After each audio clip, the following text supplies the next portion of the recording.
Tuan muda yang lemah dan hanya bisa merengek. Dalam 7 detik, membantai 18 iblis tingkat tinggi yang menyerang. Ini karena tubuhnya dikendalikan oleh pengembara pedang terkuat di dunia, Jim.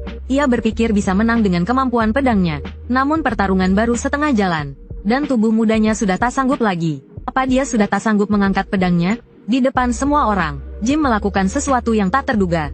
Ia melompat dari tebing setinggi 3 meter. Ternyata ia sengaja melakukannya, untuk memancing sisa iblis ke sana, dan menghabisi mereka semua, meskipun hasilnya sesuai rencana. Tapi Jim juga jatuh karena kelelahan. Untungnya, ia tidak mati.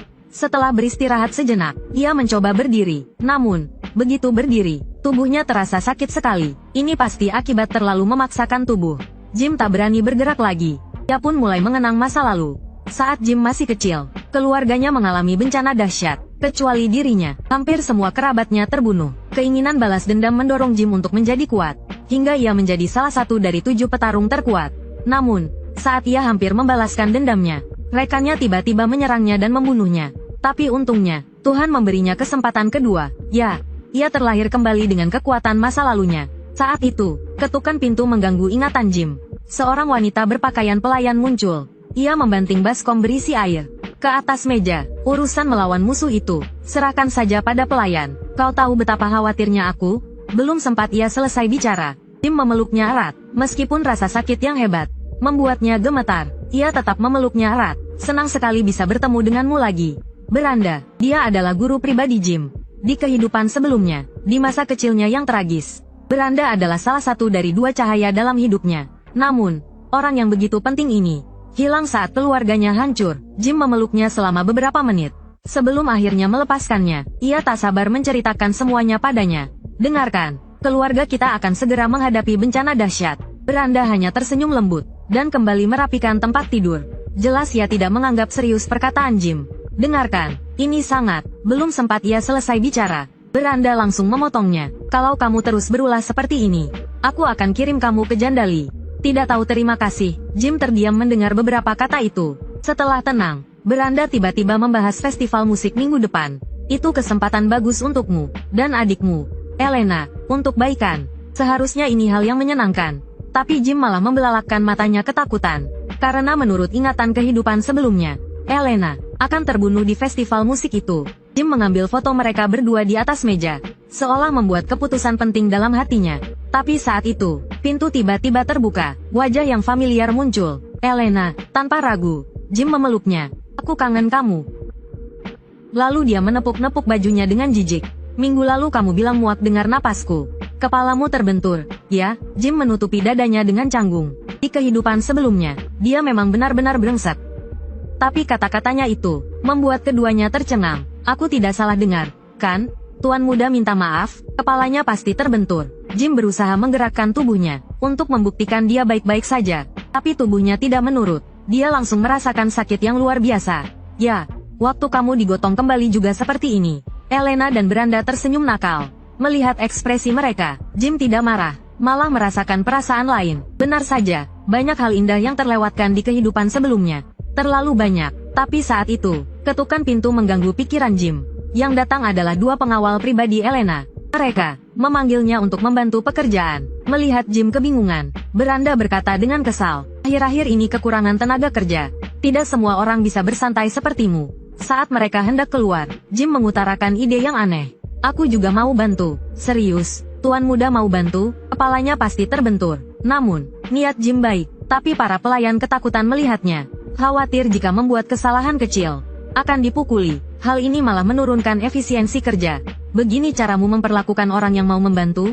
Elena berusaha mengusirnya. Satu-satunya cara kamu bisa membantu adalah dengan tidak berada di sini. Saat keduanya bertengkar, sebuah derap langkah kaki terburu-buru mendekat. Orang yang datang adalah pengawal pribadi Jim, Ferguson. Dia mendengar tuan mudanya dalam masalah. Jadi dia segera bergegas datang. Melihat pria tua itu, Elena merasa seperti melihat penyelamat. Dia segera memintanya untuk membawa Jim pergi. Tidak ada cara lain. Tinggal di sini hanya akan membuat orang lain kesal. Maka, Jim meminta pengawalnya untuk membawanya ke lapangan latihan yang terbengkalai. Selanjutnya adalah terlibat dalam perang. Kehancuran keluarga. Sekarang waktu yang tersisa tidak banyak. Dia harus segera membuat tubuh ini kuat. Jim duduk bersila di tanah. pertama-tama menutup matanya, lalu menarik napas dalam-dalam. Dengan cepat, dia merasakan keberadaan sihir di udara. Bagi Jim, sebagai salah satu dari 7 terkuat, hal-hal ini tidak sulit. Di kehidupan sebelumnya, dia bahkan bisa menciptakan 5 inti sihir. Dengan sihir di udara, diserap sedikit demi sedikit oleh Jim. Beberapa inti seukuran telur, perlahan mulai terbentuk di dalam tubuhnya. Namun, hanya 3, yang merupakan batas maksimum tubuh ini. Jim tiba-tiba memuntahkan darah. Namun ini berarti, 3 inti sihir di dalam tubuhnya telah sepenuhnya terbentuk. Bajingan-bajingan keluarga Delphin, bersiaplah untuk mati. Seminggu kemudian, Jim datang ke festival sesuai janji. Namun, ini membuat Elena sedikit terkejut. Dia tidak menyangka kakaknya benar-benar akan datang. Ku dengar kau juga berlatih. Ini tidak sepertimu. Elena tampak bingung. Namun, dia sangat menyukai penampilan kakaknya saat ini. Meskipun suasana di tempat itu sangat menyenangkan, Jim tidak berani lengah. Dia terus mengamati sekelilingnya dengan waspada. Karena selama ini, dia tiba-tiba menyadari bahwa perubahan perilakunya setelah terlahir kembali juga akan mengubah sejarah masa depan. Akan terjadi perubahan. Selanjutnya, Elena mengajak kakaknya berkeliling pesta dan juga mencicipi banyak makanan lezat. Akhirnya, mereka menemukan tempat untuk beristirahat. Meskipun Elena mengatakan, pesta ini tidak ada yang baru dan membosankan. Tetapi dengan kehadiran kakaknya, hatinya terasa hangat. Namun, meskipun pesta telah berakhir, Jim masih belum berani bersantai. Apa karena aku selalu bersama Elena? Pelakunya jadi tidak muncul, tapi saat itu juga, seorang penjaga keluarga tiba-tiba menghampiri Elena. Ku dengar ada pertunjukan baru di sana. Mau lihat? Elena yang polos tidak curiga sama sekali. Dan dengan senang hati mengikutinya. Kakak, ayo cepat. Jim yang berada di belakang langsung merasa ada yang tidak beres. Jadi ini ulah kalian, 2 pengawal pribadi Elena. Ketidakwajaran yang mereka tunjukkan terlihat jelas di mata Jim. Dengan cepat, mereka sampai di tempat pertunjukan yang disebutkan penjaga tadi. Tapi tempat itu kosong melompong. Elena melihat ke sekeliling, lalu langsung mengeluh pada penjaga. Dia merasa tidak mungkin ada pertunjukan di tempat seperti itu. Sementara Jim langsung menyadari ada yang tidak beres. Semua jalan keluar di sini, hampir semuanya sudah ditutup. Jadi tempat ini bukan seperti tempat pertunjukan, melainkan kandang yang dibuat khusus. Namun, Elena yang polos sepertinya belum menyadari ada yang tidak beres. Dia menarik kakaknya dan ingin pergi dengan kesal. Melihat bujukan tidak mempan, penjaga itu akhirnya menunjukkan niat aslinya. Nona, kau tidak boleh pergi. Jika kau pergi, apa yang akan kulaporkan? Elena baru menyadari ada yang tidak beres. Melaporkan apa? Kalian agak aneh hari ini. Tidak lama kemudian, 3 sosok berjalan mendekat dari kejauhan. Bagus, bagus. Kalian melakukannya dengan baik. Tapi, kenapa putra sulung Padim juga ada di sini? Pria bernama Frank itu tampak bingung. Perjanjian mereka hanya melibatkan Elena. Jangan khawatirkan itu. Bonus, kedua kelompok itu bernegosiasi sendiri. Sama sekali tidak menganggap Jim ada. Pengkhianat keluarga, kau pikir kau bisa lolos begitu saja? Mendengar perkataan Jim, penjaga itu tidak peduli. Ku sudah muak dengan tempat miskin ini. Setelah kami mendapat bayaran, aku akan menikahi 10. Belum selesai bicara, tubuhnya tertembus tebasan tajam Jim. Melihat itu, penjaga lainnya langsung menyandera Elena. Namun, sedetik kemudian, ia bernasib sama, tertembus pedang besar. Pemandangan ini membuat Frank sedikit terkejut. Mereka telah menyelidiki dengan jelas. Putra sulung Padim seharusnya tidak punya pengalaman bertarung. Tapi gerakannya barusan, yang tampaknya membuat kedua penunggang kuda itu benar-benar terkejut. Tapi hanya itu saja, mereka tidak merasa berada di level yang sama dengan 2 orang rendahan itu. Jim melihat adiknya yang gemetar ketakutan, lalu segera membuatnya pingsan dengan 1 tamparan. Karena adegan selanjutnya, kemungkinan besar akan membuatnya trauma. Setelah melakukan semua itu, Jim perlahan berbalik. Ada 3 orang di sana. 2 di antaranya adalah anak buah biasa. Yang merepotkan adalah orang di tengah yang bernama Frank. Sihir yang dipancarkannya tampaknya lebih kuat dari yang diperkirakan. Jim mencoba mengorek informasi tentang dalang di balik ini dengan obrolan ringan. Tapi itu malah membuat lawannya tertawa. Orang yang sekarat masih banyak bicara. Detik berikutnya, kedua anak buah itu menyerbu dengan kecepatan tinggi. Namun, Jim sudah punya cara untuk menghadapinya. Pertama, dia melempar petasan untuk mengacaukan indera mereka, lalu segera maju dengan pedangnya. Hanya dalam 3 putaran, Jim mengalahkan 2 orang itu. Tapi sebelum dia bisa bersantai, tiba-tiba dia merasakan hawa dingin yang menusuk dari belakang. Ternyata Frank melancarkan serangan diam-diam. Tapi serangan ini ditangkis Jim dengan postur yang aneh. Tanpa memberi lawannya waktu untuk bereaksi, dia berputar sempurna dan melancarkan tebasan. Pedangnya menggores leher Frank dengan sudut yang sempurna. Tapi hal yang mengejutkan terjadi. Lawannya ternyata tidak mati. Ternyata, Frank telah memusatkan banyak sihir di lehernya untuk mengurangi kerusakan yang disebabkan oleh pedang. Dia pun menyadari bahwa orang di hadapannya tampaknya sangat berbeda dari rumor yang beredar. Dia menguasai ilmu pedang yang belum pernah dilihatnya. Frank tidak berani ceroboh lagi dan segera mengerahkan sihir dahsyat di dalam tubuhnya. Tapi saat melihat lawannya, dia malah tersenyum. Reaksi apa ini? Setelah beberapa putaran pertarungan, Frank benar-benar terkejut. Tak disangka lengannya terasa sakit karena getaran dari lawannya. Bagaimana bisa kekuatannya meningkat begitu pesat? Dan bagaimana dengan ilmu pedang yang tajam ini? Berapa banyak rahasia yang disembunyikan orang ini? Frank memiliki banyak pertanyaan yang ingin diajukan. Tetapi pertarungan pun menjadi sepenuhnya tidak menguntungkannya. Bahkan pada akhirnya, pedangnya pun hancur. Sedangkan Jim, dia masih hanya menggunakan satu inti sihir. Setelah Frank kehilangan senjatanya, pertarungan pun resmi berakhir. Dia dikendalikan sepenuhnya oleh Jim. Frank mengira dia bisa melancarkan serangan diam-diam. Tapi ternyata tangannya terjerat oleh semacam sutra sihir milik Jim. Kemudian Jim menusukkan pedangnya ke tubuh Frank. Dan juga melukai inti sihirnya. Jika kau memberitahuku siapa yang menyuruhmu, aku akan melepaskanmu. Frank ketakutan. Dia bisa merasakan sihir di dalam tubuhnya menghilang dengan cepat. Orang ini tidak sedang menggertak. Aku benar-benar akan mati. Dia langsung berteriak dengan suara serak. Earl Desmond, dia butuh alasan untuk memicu perang antara keluarga Degat dan keluarga Padim. Jadi itu dia. Jim merasa lega. Meskipun Earl Desmond yang secara langsung memerintahkan ini, pasti Duke Delphin yang mendalanginya. Karena mereka sekutu. Duke Delphin, beraninya kau melakukan hal sekeji ini? Merencanakan konspirasi seperti ini. Setelah Frank mengatakan yang sebenarnya, Jim tidak menepati janjinya, melainkan menusukkan pedangnya lebih dalam ke tubuhnya. Saat itulah Frank menyadari bahwa orang di hadapannya ini tidak pernah berniat melepaskannya. Jadi dia langsung tertawa terbahak-bahak. Bahkan jika kau membunuhku, kau tidak bisa mengubah akhir yang sebenarnya. Aku telah menyelesaikan tugasku. Meskipun Elena tidak mati, putra Earl Degat telah kubunuh di sini. Saat mayatnya ditemukan, itulah saat perang di antara keluargamu dimulai. Padim pasti akan hancur. Saat Frank selesai bicara, Jim sepenuhnya menghancurkan inti sihirnya. Biasanya ini akan menyebabkan ledakan dahsyat.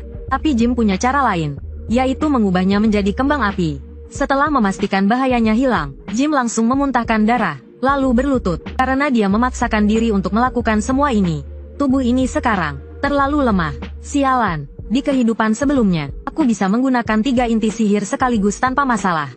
Setelah beristirahat sejenak, Jim terlatih-tatih menuju rumah di dekatnya. Benar saja, dia menemukan 2 mayat di dalamnya.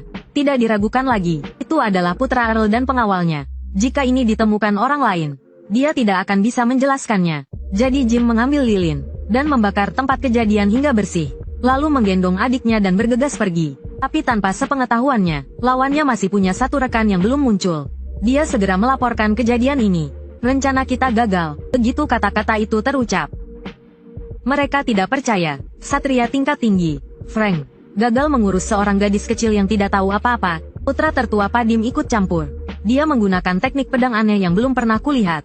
Setelah mengalahkan Ksatria Frank, pria berjubah hitam itu menceritakan semua yang dia ketahui tentang Jim. Dia pikir dengan begitu hukuman atas kegagalannya akan diringankan. Tetapi setelah mendengar ceritanya, semua orang justru menuntut hukuman mati untuknya. Karena ketidakmampuan Jim, bahkan anjing liar pun tahu. Pria berjubah hitam itu panik. Tidak, dia sama sekali berbeda dari rumor yang beredar. Beri aku kesempatan lagi. Saat mereka berdebat, suara berwibawa tiba-tiba terdengar dari panggung tinggi di sisi lain.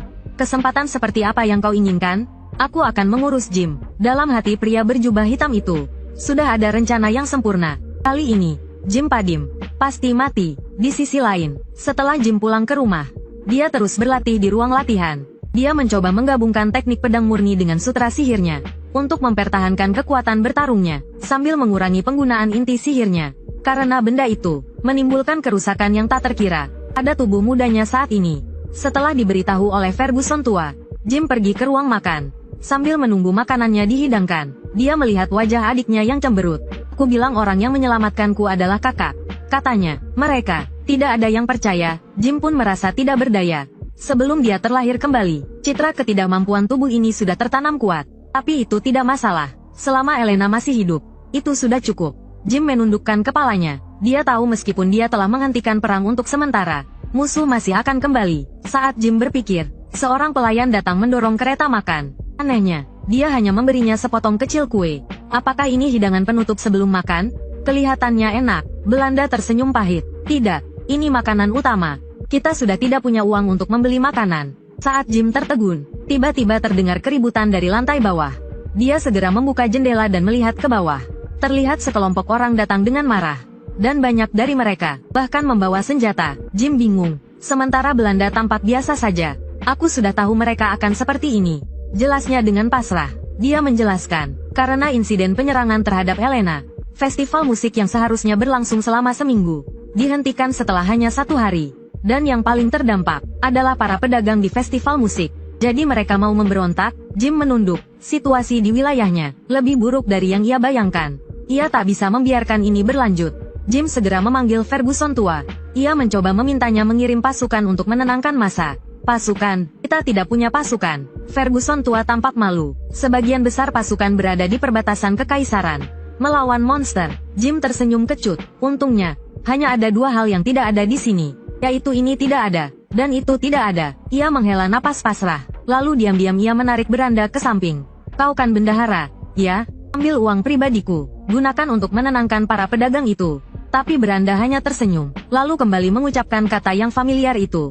Tidak ada, kau terlalu boros sebelumnya. Pangeran Padim sudah tidak memberimu uang saku lagi. Kalau begitu pinjamkan aku sedikit. Tidak ada. Jim terdiam selama 2,5 detik.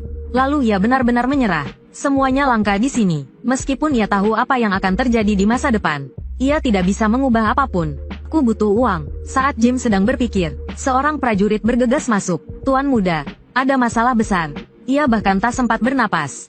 Prajurit itu segera menjelaskan, Tuan muda Kane ingin bertemu Anda. Nama itu adalah nama yang paling tidak ingin didengar Jim seumur hidupnya. Dipandu oleh prajurit itu, ia segera pergi. Orang gila itu, entah apa yang akan dilakukannya. Benar saja, saat Jim tiba di tempat kejadian, ia melihat komandan penjaga dipukuli. Bahkan dengan kehadiran pemilik wilayah, pria itu tetap tidak peduli. Ia terus memukuli komandan itu, lalu melemparnya ke hadapan Jim. Lama tak jumpa, sepupuku tersayang. Tuan muda penakut yang baru saja terlahir kembali. Terkejut mendapati, sepupunya yang pengganggu muncul kembali. Namun kali ini bukan untuk anggur dan wanita, melainkan untuk sesuatu yang lebih penting.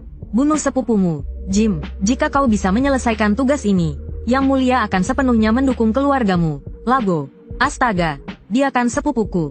Harus tambah bayaran. Kane menyeringai jahat, meskipun kedua keluarga mereka bersekutu. Kane percaya diri dan kuat. Ia sudah lama ingin menyingkirkan sepupunya yang penakut itu. Begitulah, Kane dengan tugas dari pria berjubah hitam, muncul di kedai. Dia mulai dengan sengaja membuat masalah di sini. Lalu dia mengarang alasan untuk menyerang komandan yang mencoba menghentikannya. Aku sudah bilang jangan berbohong. Tapi dia bersikeras, mengatakan kaulah yang mengalahkan monster itu. Dan aku membantumu memberi pelajaran pada pembohong itu. Apa aku salah melakukan itu? Jim hanya berdiri terpaku, tanpa menjawab. Di kehidupan sebelumnya, benar atau salah, dia pasti akan langsung berlutut dan meminta maaf. Tuan Kane, kenapa wajah orang itu menabrak tanganmu? Apakah tanganmu baik-baik saja? Tapi sekarang berbeda. Jim teringat kehidupan sebelumnya, dan wajahnya menunjukkan kelegaan. Melihat Jim tak bergeming, Kane langsung duduk di lantai. Kenapa bengong? Cepat keluarkan yang sudah disiapkan. Ku dengar festival musiknya terhenti, tapi suasana indah ini tidak boleh berhenti. Jim tampak kesal, karena setiap kali datang, orang ini selalu meminta anggur, wanita, dan hiburan. Dan dirinya yang dulu lemah, karena takut dipukul, tidak berani menolak. Cepat, aku menunggu. Mendengar desakan Kane, Jim seperti menyadari sesuatu yang penting. Oh ya, pantas saja Belinda bilang aku boros. Ternyata uangku habis untuk orang ini. Sebuah rencana cerdik melintas di benak Jim. Tentu, kan kulakukan. Tapi sebelumnya, bisakah kau membayar hutangmu padaku? Dulu aku selalu pakai uangku sendiri untuk menyiapkan semuanya. Sekarang aku minta 1000 koin emas. Ditambah bunga 100%. Kata-kata ini membuat Kane terkejut. Dia tidak menyangka Jim, yang dianggapnya teman, berani membicarakan uang dengannya, apalagi meminta harga yang begitu tinggi. 1000 koin emas, cukup untuknya bersenang-senang 100 kali. Namun, hal yang lebih mengejutkan Kane masih berlanjut. Bayar, atau kubunuh kau. Pilih salah satu. Begitu Jim selesai bicara, udara di sekitarnya seakan membeku. Bahkan ksatria Kane sendiri tampak tidak percaya. Dia tahu betul akibat dari membuat Kane marah. Apa aku terlalu baik padamu, sehingga kau jadi kurang ajar? Atau kau benar-benar percaya gosip kalau kau mengalahkan monster itu? Dasar parasit Padim, Kane berkata sambil mengepalkan tinjunya.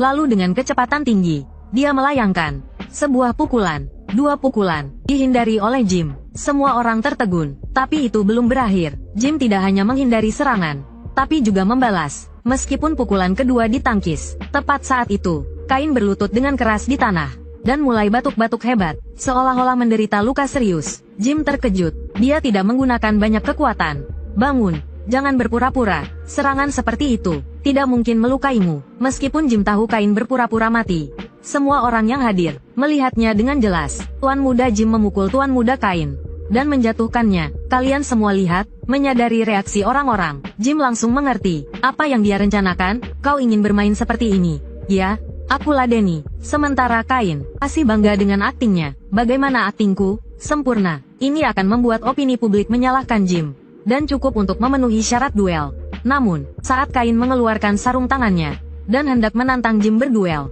Jim mendahuluinya dan melemparkan sarung tangan ke wajahnya. Aku menantangmu berduel. Kau telah mempermalukanku, penerus keluarga ini, di depan rakyat Padim. Kau telah memukul ksatriaku dan mencemarkan harga diri bangsawanku. Kain merengut. Dia selalu tahu Jim bodoh, tapi tidak menyangka sebodoh ini. Jika dia tidak disingkirkan, gelar pendekar iblisnya akan sia-sia. Melihat sepupunya yang berang, Jim tetap tenang. Ricardo, cari para pedagang yang protes tadi pagi. Katakan pada mereka, ada kesempatan menghasilkan banyak uang. Pertarungan kedua bersaudara itu akan segera dimulai. Tak disangka, yang pertama kali menantang duel, bukanlah sepupunya yang dijuluki pendekar iblis, melainkan Jim, sepupunya yang penakut. Ini membuat ksatria mereka tercengang. Perawakan dan kemampuan berpedangnya bahkan sebanding dengan beberapa ksatria dewasa. Tapi Jim hanya tersenyum lebar, seolah-olah penuh percaya diri dengan kemampuannya. Duel mereka tidak langsung dimulai. Mereka pergi ke pasar yang paling ramai. Karena festival musik terganggu, Jim berencana memberi semua orang pertunjukan yang menyenangkan. Berita itu menyebar, kabar menyebar. Kerumunan orang dengan cepat berkumpul di lokasi. Beberapa datang untuk menonton keramaian, sementara yang lain datang untuk bertaruh. Tanpa ragu, semua orang bertaruh pada kemenangan sepupu Kane. Mengetahui hal ini, Kane langsung menyeringai. Bertaruh pada kemenangannya sendiri, sama seperti bertaruh pada kekalahan timnas sepak bola. Bisa dibilang, sudah pasti menang. Seiring bertambahnya jumlah orang di lokasi, Jim yang berada di sampingnya mengusulkan untuk memulai duel. Namun, usulannya dipotong oleh staf di bawah panggung. Tidak ada yang menaruh uang untuk tuan muda Jim, sehingga taruhan ini tidak bisa dilakukan. Begitu kabar itu keluar, semua orang yang hadir menunjukkan kekecewaan. Namun, tidak ada yang bisa mereka lakukan. Satu adalah tuan muda berandalan di mata semua orang. Yang lainnya adalah master pedang yang termasyur. Hasilnya sudah jelas. Oleh karena itu, bahkan ada yang mengusulkan untuk mengubah taruhan menjadi apakah Jim bisa bertahan hidup selama 3 detik. Namun, tepat ketika semua orang menertawakannya, suara serak tiba-tiba terdengar. Saya bertaruh 20 juta untuk kemenangan tuan muda Jim. Orang yang datang adalah komandan ksatria keluarga Padime. Segera setelah itu, sekantong besar uang dilemparkan ke atas meja. Saya juga yakin kakak saya bisa menang. Meskipun keluarga Padime miskin, sebagai seorang bangsawan, Elena masih bisa mengeluarkan cukup banyak uang pribadinya. Staf di lokasi membujuknya untuk tenang. Kakak bisa dicari lagi, tapi kalau uang hilang, kakak pun tak bisa ditemukan. Tapi Elena sepertinya sudah bulat tekad. Duel pun segera dimulai. Jim lebih dulu menghunus pedangnya. Para ahli biasanya memberi kesempatan beberapa gerakan. Jadi, kau duluan. Mendengar itu, Kane langsung murka. Ia melompat dengan pedang di tangan, lalu menebas Jim dengan seluruh kekuatannya. Serangannya sangat kuat. Hanya dengan 2 tebasan, ia berhasil membuat Jim mundur beberapa meter, dan membuatnya tak berdaya. Para pendukung di bawah panggung langsung panik melihat pemandangan ini. Nona Elena, uangmu akan habis. Sementara orang misterius yang memprovokasi pertarungan itu menyeringai. Dia sangat percaya diri dengan orang yang dipilihnya dengan cermat ini. Kane memiliki kekuatan yang jauh melebihi orang normal. Ia bahkan tidak perlu menajamkan pedangnya. Hanya dengan kekuatannya saja, ia bisa membelah seseorang. Namun tanpa disadari, 2 tebasan yang diterima sebelumnya sebenarnya adalah cara Jim untuk menilai kekuatan Kane. Dalam beberapa ronde pertarungan berikutnya, Kane tidak berhasil mendaratkan 1 tebasan pun. Teknik menghindarmu meningkat pesat. Lalu bagaimana dengan ini? Kane dengan cepat mengubah cara memegang pedangnya. Ia menggenggam erat bilah pedangnya, lalu mengayunkannya dengan keras. Semua ini terjadi begitu tiba-tiba. Jim hanya bisa menangkis dengan pedangnya, tapi tebasan itu terlalu kuat. Ditambah lagi, Kane terus menekan.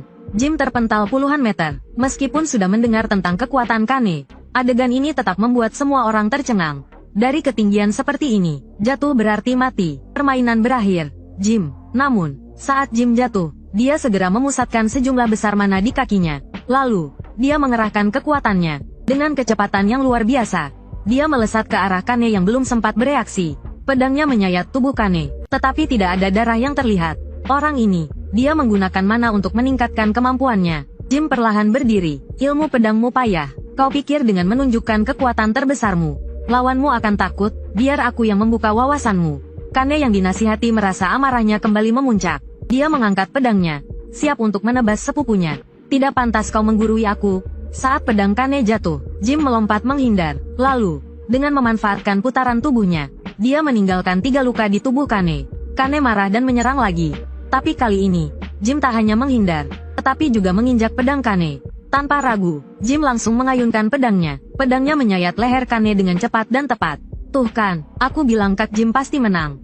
Elena berkata dengan bangga. Sementara penonton terlihat sangat terkejut. Tak lama kemudian, luka di tubuh Kane mulai mengeluarkan darah.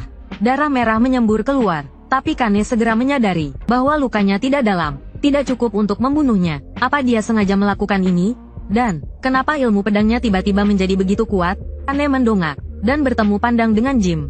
Di bawah tatapan Kane, Jim dengan tenang melemparkan pedangnya. Lalu, dia perlahan berbalik dan mengatakan sesuatu yang mengejutkan Kane. Selanjutnya, aku akan menaklukkanmu dengan kekuatanku. Saat duel hampir dimenangkan, anak laki-laki itu tiba-tiba dengan sengaja membuang senjatanya. Dia memilih untuk bertarung dengan tangan kosong, melawan monster yang ukuran dan kekuatannya jauh lebih besar darinya. Dia tidak gila, melainkan, dalam beberapa ronde pertarungan pedang tadi, dia telah sepenuhnya menilai kekuatan lawannya. Ini adalah kemampuan Jim dari kehidupan sebelumnya sebagai tentara bayaran. Salah satu teknik yang kupelajari adalah bertarung dengan tangan kosong. Bagaimana kalau kita bertaruh 2000 koin emas? Begitu kata-kata itu terucap, semua orang di bawah panggung tercengang. Apa Tuan Muda Jim sudah gila? Bertarung dengan tangan kosong, kekuatan fisiknya jelas berbeda level dengan lawannya. Sementara itu, orang misterius yang memprovokasi duel ini, ekspresinya langsung berubah dari putus asa menjadi gembira. Dia tidak menyangka Jim akan sebodoh itu. Padahal dia hampir memenangkan duel, tapi tiba-tiba mengajukan syarat yang sangat merugikan dirinya sendiri.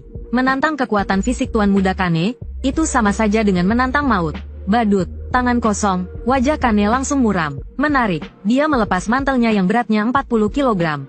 Dan melepaskan seluruh kekuatannya. Dia bertekad untuk memberi pelajaran kepada orang yang sombong ini. Namun, menghadapi raksasa yang mengancam, Jim tetap tenang, karena yang dia tantang bukanlah kekuatan fisik, melainkan teknik pertarungan jarak dekat. Ketika pedang Kane hampir mengenainya, barulah dia dengan tenang menghindar. Lalu, dia meninju otot paha lawannya, membuatnya kehilangan kemampuan bergerak. Melumpuhkan lawan selalu menjadi tujuan utama dalam pertarungan jarak dekat. Setelah Kane tidak bisa bergerak, dia benar-benar menjadi samsak Jim. Dia tidak berdaya melawan. Bagaimana mungkin? Bajingan ini, bagaimana dia bisa menguasai gerakan bertarung seperti itu? Kane tampak tidak percaya, padahal beberapa hari yang lalu, dia hanyalah pengecut yang selalu patuh padanya. Bagaimana? Menyerah? Atau mau lanjut? Mendengar ejekan Jim, Kane langsung murka. Dia menggigit lidahnya, meningkatkan adrenalin dalam tubuhnya. Lalu, dengan kaki kirinya yang masih bisa digerakkan, dia menghentak tanah. Memanfaatkan hukum Newton untuk meluncurkan dirinya. Dia mengira dengan tambahan hormon, keadaannya akan membaik. Tetapi, dia tetap tidak bisa mengimbangi kecepatan Jim. Memanfaatkan kelengahan Kane, Jim menggunakan teknik kuncian. Dengan mudah dia mematahkan tangan Kane yang memegang pedang. Meskipun begitu, Kane tetap tidak mau menyerah. Aku pasti akan membunuhmu. Tidak ada pilihan lain. Jim harus terus menghajarnya, sampai Kane tidak bisa bergerak lagi. Kenapa? Dia tidak mengerti kenapa dia bisa kalah dari orang ini. Ku turut berduka untuk ayahmu. Jim memegang kepala Kane dengan tatapan iba. Sampai keluarga Padim kami hancur. Dia selalu membantu kami. Ayahmu, berteman dengan ayahku. Dia orang yang sangat baik. Begitu kata-kata itu terucap, tinju Jim mendarat dengan keras. Kain menutup matanya, tapi setelah menunggu beberapa saat, dia tidak merasakan serangan apapun.